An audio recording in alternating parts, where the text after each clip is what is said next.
ஏய் லியோ குட்டி, இங்கே பாரு, ஒரு நிமிஷம் அப்படி பாரேன். ஏய் பாரு, இந்த பாரு, இந்தா என்ன பண்ணிக்கிட்டு இருக்க? அவங்க வேலை செய்கிற பார்த்துக்கிட்டு உட்காந்து. நாளைக்கு இந்த வேலையெல்லாம் எப்படி பிரித்து போடலாம், வயரெல்லாம் இவங்க ஒழுங்காக எடுத்து வைக்கணும், இவர் பிரித்து போடுவாங்க.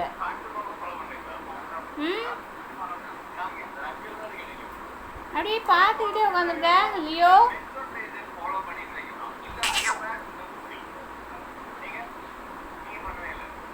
லியோமா, குட்டிமா, குட்டிமா, சரிடா லியோ பார்த்துக்கோங்கடா. நான் போயிட்டு வர்றேன். மேலே ஆன்ட்டி இருக்காங்க, அவங்க பார்த்துட்டு வரேன். நீ வரல லியோ?